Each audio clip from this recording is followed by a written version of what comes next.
Hola, muy buenas a todos. Soy Amelia Guadalupe.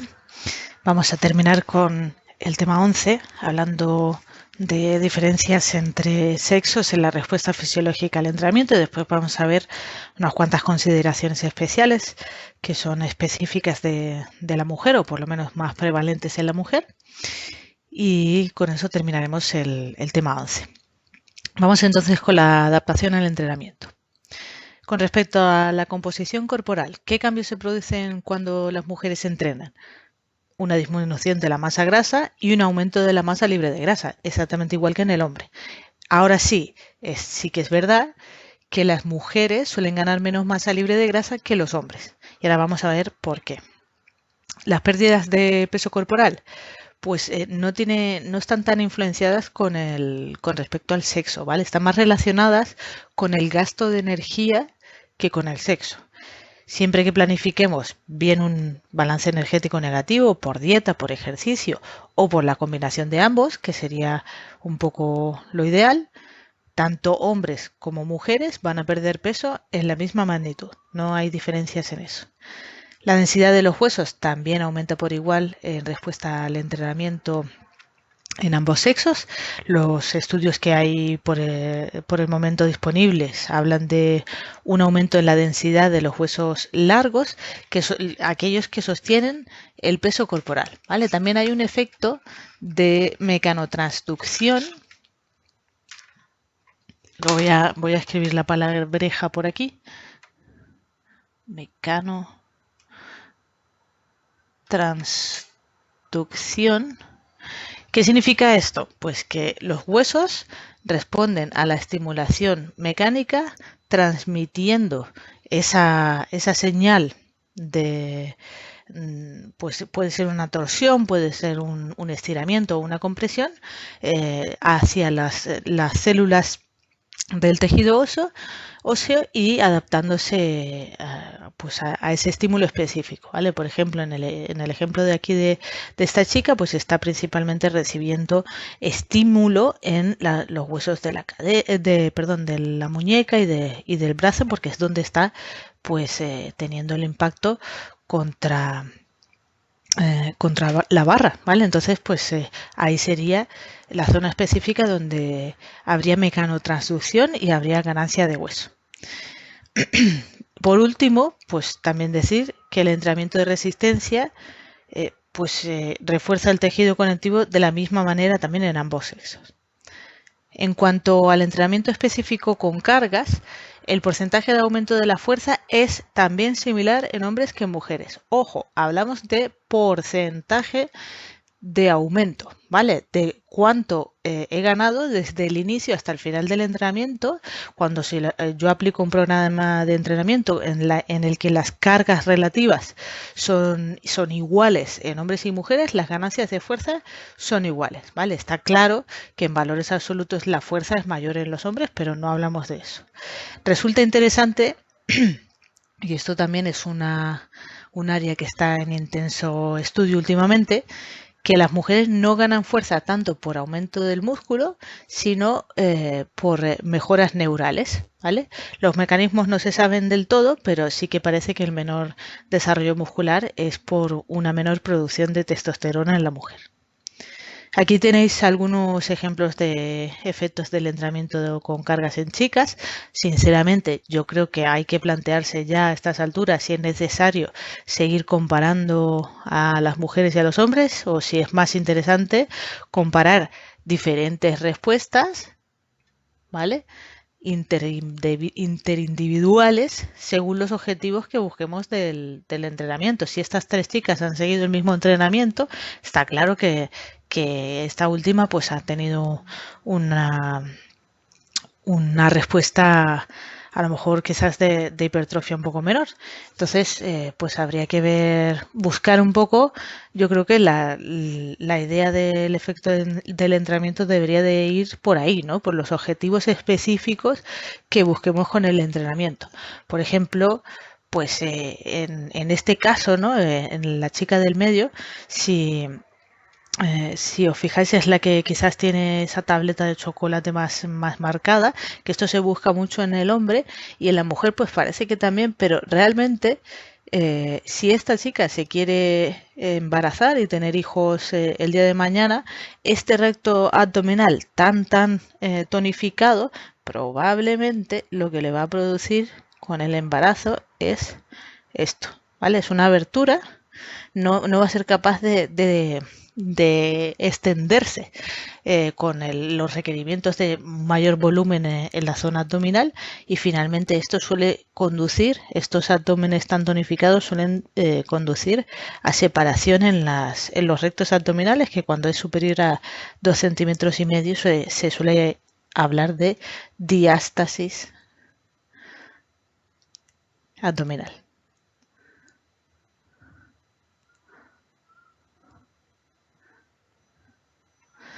¿Qué problema tiene esto? Pues que estás dejando toda la zona que no está cubierta por la musculatura, estás dejándola expuesta a un posible daño en los órganos internos, ¿vale? O sea que al final pues tiene un posible riesgo por una cuestión meramente estética.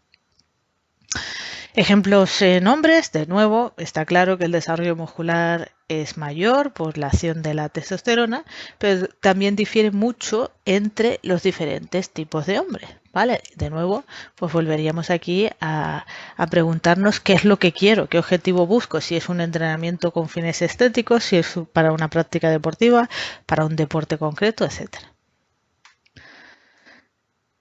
Si vamos a las mejores marcas por especialidad deportiva, pues la diferencia entre sexos más grande es la que existe en aquellas especialidades en las que la masa muscular y la fuerza sea el factor más importante, como es el levantamiento de peso. Aquí tenéis en el eje Y el total de peso levantado, sumando el peso levantado en arrancada y en 2 tiempos, y la diferencia en las marcas pues entre hombres y mujeres a diferentes clasificaciones de peso pues son bastante evidentes.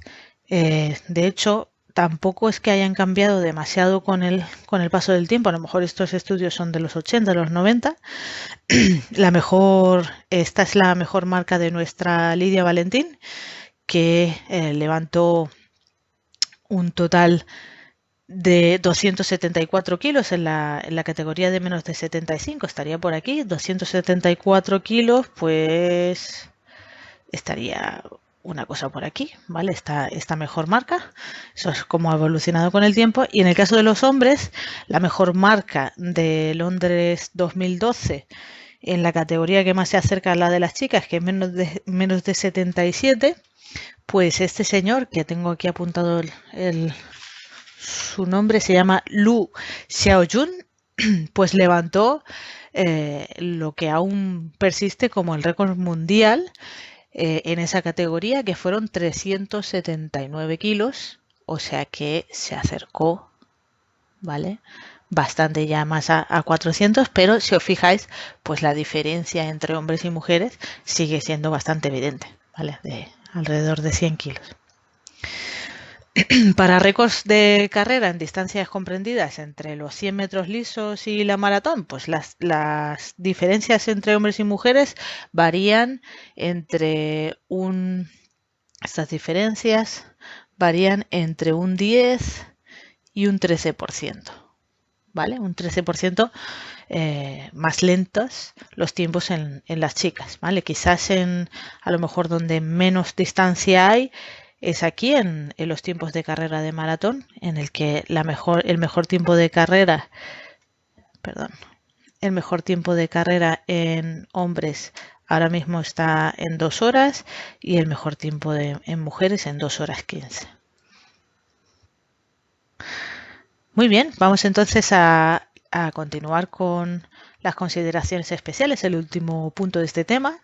Y aquí, pues, comentaros que no voy a hablar del ciclo menstrual porque vais a tener un vídeo específico sobre el ciclo menstrual de nuestra compañera Beatriz Rael, ¿vale? Que está basando su tesis doctoral en el proyecto IronFem.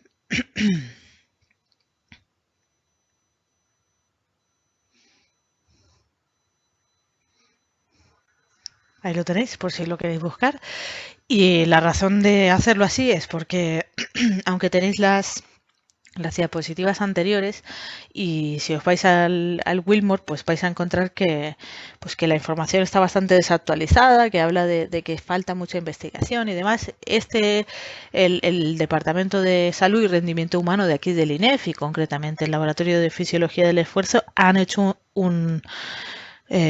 una investigación muy intensa sobre los efectos del ciclo menstrual en el rendimiento y por eso pues lo vamos a tratar como un punto aparte porque además es un tema que está de bastante actualidad. Entonces yo voy a continuar con el embarazo y aquí decir que todo lo que vamos a decir tanto de embarazo como de hueso, como de los trastornos del comportamiento alimenticio, pues la verdad es que vamos a hablarlo muy superficialmente y por supuesto si queréis debéis de ampliar información, pero esto es lo que nos da tiempo a dar por el momento, ¿vale? Con respecto al embarazo, pues a día de hoy se sabe, es sobradamente conocido, que el ejercicio durante el embarazo es bueno tanto para la madre como para el bebé. No nos vamos a entrar a discutir demasiado sobre esto, sino que vamos a comentar las cuestiones fisiológicas que hay que considerar con el ejercicio durante el embarazo, que son más o menos discutibles y que vamos a ver una a una. La primera hace referencia a la intensidad del ejercicio, ¿vale? Cuando hacemos ejercicio intenso, la sangre, ya lo hemos visto en temas anteriores, se desvía principalmente a los músculos de la madre que están activos. Y esto puede producir lo que llamamos una hipoxia fetal, una insuficiencia de oxígeno en el feto.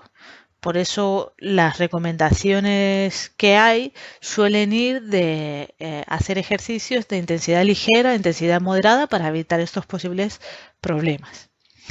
La segunda consideración, pues es la temperatura, ¿vale? La hipertermia en este caso. Esto lo vamos a ver con más detalle en el tema 12, pero ya sabemos que la contracción muscular es un proceso ineficiente en el cual pues parte de la energía se disipa como calor.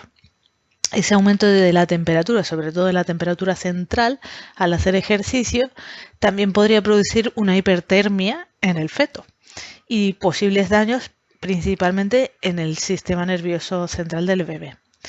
Sin embargo, pues no existen suficientes estudios que muestren que el aumento de la temperatura por el ejercicio sea suficiente como para producir estos efectos. O sea que es bastante discutible este posible efecto.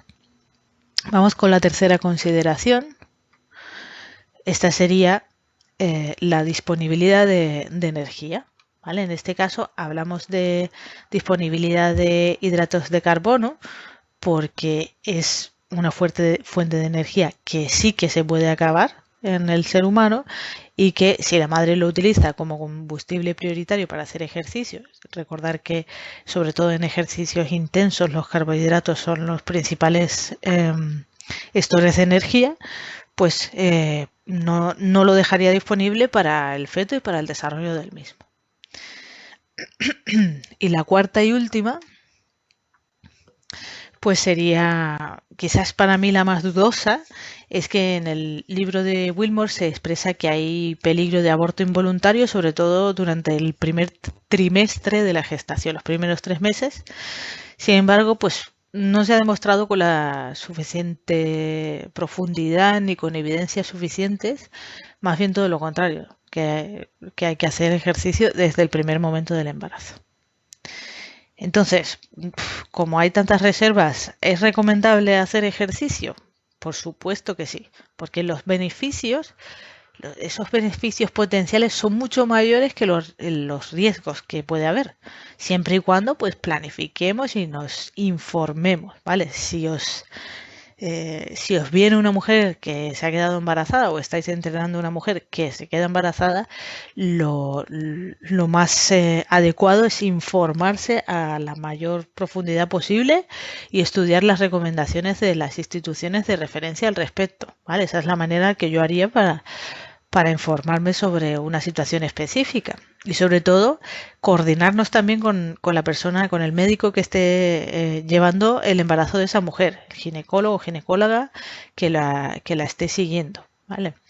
Recomendaciones más específicas, pues los colegios de ginecólogos cuando hablan de ejercicio lo que dicen es que, de nuevo, ejercicio de intensidad leve a moderada al menos 3 veces por semana, ¿vale? 3 veces por semana. Evitar ejercicios de decúbito supino, ¿vale? Boca arriba. O decúbito supino. ¿Por qué? Pues porque uno de los principales vasos que llevan la sangre hacia las extremidades inferiores es la aorta abdominal. Y claro, a partir del segundo trimestre, cuando el volumen del bebé ya es más elevado, si pongo a la señora boca arriba, lo que estoy haciendo es aumentando la presión sobre esos vasos y puede haber problemas de distribución del flujo, mareos, etcétera, ¿vale? O sea que mejor evitar esas posiciones y también posiciones prolongadas de estar de pie. Evitar fatiga excesiva, o sea, llegar al agotamiento parece ser que no es demasiado pues recomendable, de nuevo por evitar la hipoxia. Ajustar la ingesta de energía, ¿vale? Y con respecto a la ingesta, pues decir que la dieta tiene que tener en cuenta que el embarazo en sí gasta 300 kilocalorías al día más lo que yo pues gaste por el ejercicio, por la actividad física y por el metabolismo basal, ¿vale? O sea que dentro de ese balance hay que tener en cuenta que una situación de embarazo produce unas 300 kilocalorías más de gasto.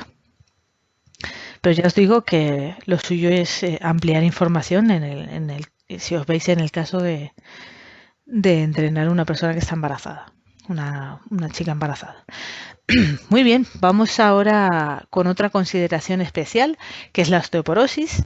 Se define como la deficiencia tanto en contenido como en densidad mineral óseo del hueso en relación a la edad y el sexo de la persona, ¿vale? Donde normalmente se suele diagnosticar la osteoporosis o osteopenia es en el cuello del fémur, que es una zona que suele perder mineralización con el tiempo, contenido y densidad mineral ósea, y es por donde normalmente se producen también las fracturas osteoporóticas, ¿vale? Entonces, si esta es la línea media, la que os estoy señalando, para la edad de esta persona, y esta persona se encuentra por debajo, pues dependiendo de cuánto se encuentre por debajo, estará en una situación de osteopenia o de osteoporosis.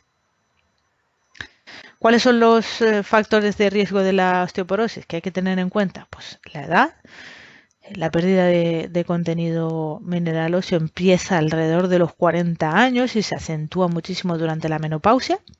El sexo, que la prevalencia de osteoporosis es bastante mayor en la mujer que en el hombre, pero eso no significa que el hombre no tenga osteoporosis o riesgo de osteoporosis. Consumo inadecuado de calcio.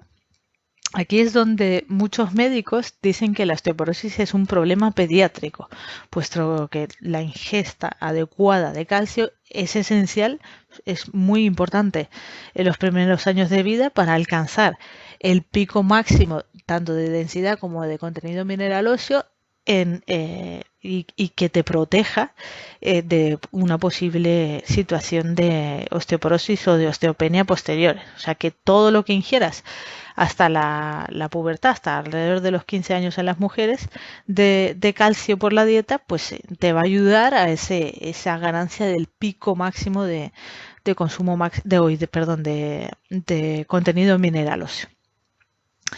El siguiente factor de riesgo sería la deficiencia de estrógenos. Sabéis que el tejido óseo posee receptores de estrógenos, o sea que las células del hueso tienen receptores para los estrógenos y cuando los estrógenos se unen a ella, ejercen un efecto de formación de hueso. ¿Vale? Si tenemos deficiencia en los estrógenos circulantes, no existe ese efecto de formación de hueso. O sea que todo lo que sea, toda situación que lleve a una deficiencia de estrógenos, por ejemplo, una amenorrea, o sea, la deficiencia de la ausencia de ciclos menstruales normales o por una anorexia nerviosa que nos lleve a una amenorrea, pues nos va a llevar, todos estos son factores muy importantes de riesgo de osteoporosis. Y finalmente, insuficientes niveles de actividad física, que ahora lo vamos a ver con un poco más detalle.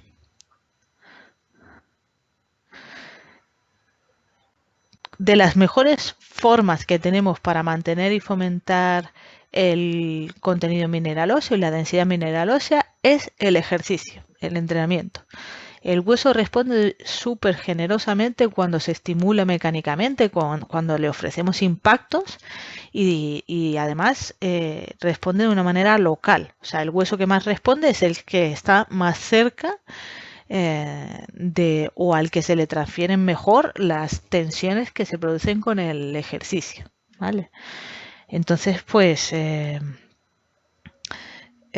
aquellas mujeres que más se van a beneficiar del efecto del ejercicio son las que son eumenorreicas. Por ejemplo, aquí en la imagen lo que tenéis es runners haciendo entrenamiento de atletismo o de carrera de largas distancias. Aquellas mujeres que son eumenorreicas, de ahí viene el eu de ciclos menstruales normales y además hacen ejercicio, son las que muestran un contenido y densidad mineral ósea mayor, ¿vale? Le seguirían las que son ciclos menstruales normales pero no hacen ejercicio, y fijaros que el efecto de los estrógenos es muy importante porque incluso haciendo ejercicio, si no tengo aporte de estrógenos, si estoy amenorreica, pues el efecto óseo es menor.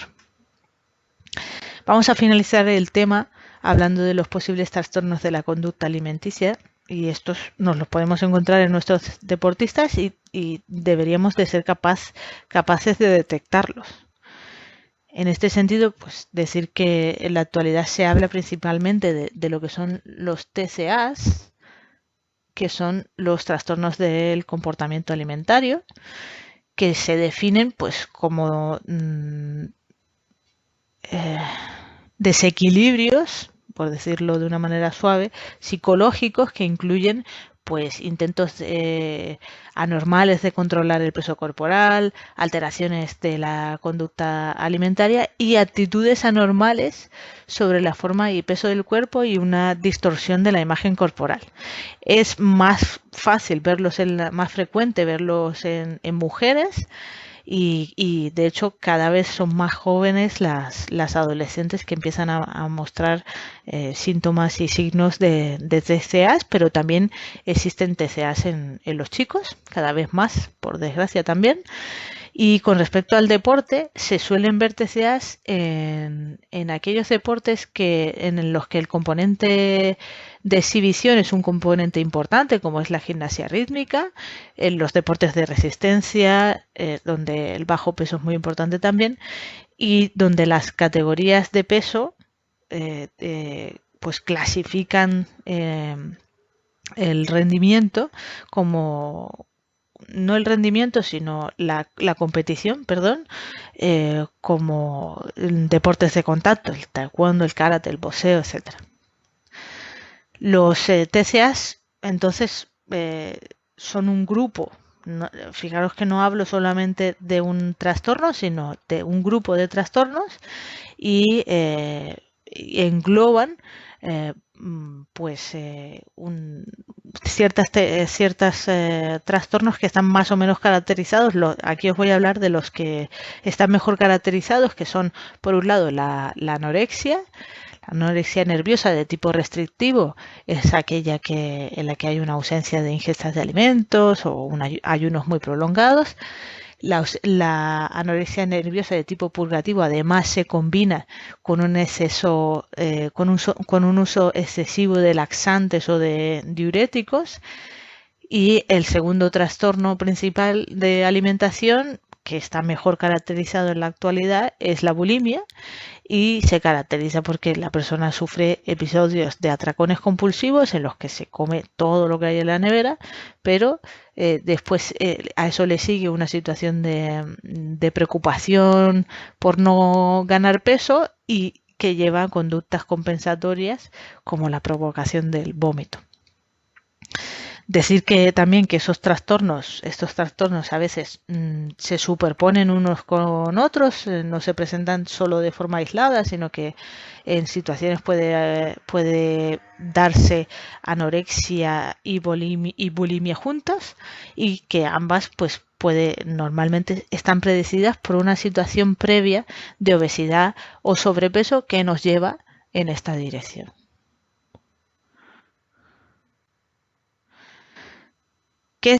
¿Cuáles son los mecanismos que se han teorizado, sobre las TCAs? Pues todas las teorías están de acuerdo en que se empieza por situaciones de estrés psicológico previo, ¿vale? Presiones para la delgadez, el ideal de delgadez de la sociedad, que lleva a una situación de insatisfacción corporal, ¿vale? Y como estoy insatisfecho con mi cuerpo, intento perder peso por dietas. Normalmente no se es demasiado exitoso con ello, y al final pues nos lleva a una situación emocional negativa que nos conduce a las TCAs.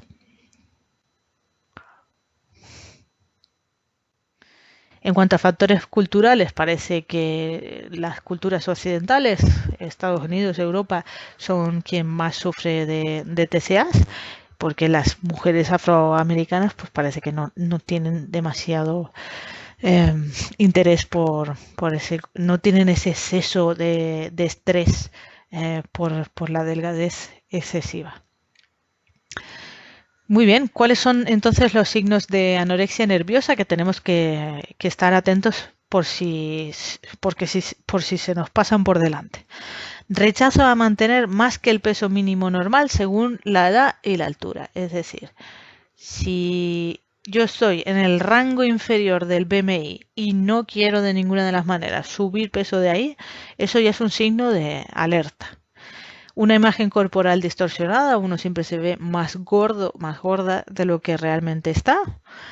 Miedo intenso a engordar o a ganar peso, y situaciones de amenorrea, ¿vale? Porque la pérdida de masa grasa que acompaña a la pérdida de masa corporal inhibe el envío de señales liberatorios de estrógenos desde el hipotálamo, y al final pues no se liberan estrógenos y se pierden los ciclos menstruales normales. Consecuencias, muchísimas, todas las que veis aquí: anemia, estreñimiento, pérdida del equilibrio hidroelectrolítico, pérdida del cabello, arritmias, y finalmente esas arritmias incluso pueden llevar a fallos cardíacos, o sea que una persona puede morir por anorexia nerviosa. En el caso de la bulimia, ¿cuáles son los casos? Pues episodios recurrentes de atracones de comida, con una falta de control completa durante los atracones, y posteriormente conductas purgativas por sensación de culpa por ese atracón y por no querer ganar peso posterior. Vómitos, laxantes, diuréticos es lo que lanza la señal. ¿En qué se diferencia la anorexia nerviosa de la atlética? Pues que todavía no se ha reconocido como TCA, pero aparte de los síntomas y de los signos de la nerviosa, pues aquí lo que vemos es que una pérdida de peso de al menos el 5% se logra por déficit de energía, es decir, por ejercicio. Sobre todo pues esos episodios de ejercicio compulsivo después de comer es lo que lo que lanza también la señal. Ok, pues vamos a terminar, y para englobar los conceptos de este último punto del tema sobre consideraciones especiales en la mujer, pues vamos a hablar de la tríada del atleta. ¿Vale? Comienza siendo con un TCA, puede ser comenzando con algo tan tonto como dejar de desayunar o de cenar, que pueda llevar a una anorexia, a una bulimia y una pérdida de peso excesiva que nos va a llevar a una amenorrea secundaria. Es una amenorrea secundaria porque es secundaria a este TCA inicial que te ha llevado a una pérdida de peso. ¿Vale? Entonces, bajo peso unido a deficiencia de estrógenos, pues nos va a llevar a trastornos en el hueso, a pérdida de la densidad mineral ósea principalmente. Si juntamos estos tres factores, es lo que llamaríamos la tríada del atleta. Y nada más, bueno, sí, en este ejercicio, ¿vale? Que lo tenéis ya disponible en los vídeos en el canal de YouTube, y que versa sobre lo que vamos a ver en los vídeos del tema 12, pero sí que es importante que empecéis a verlo, a aplicar la fórmula. Es sencillo, no es demasiado complicado, pero puede caer en el examen, y es importante que empezáis a practicarlo, y el próximo día de clase lo resolvemos. Muchas gracias, nos vemos en el próximo vídeo.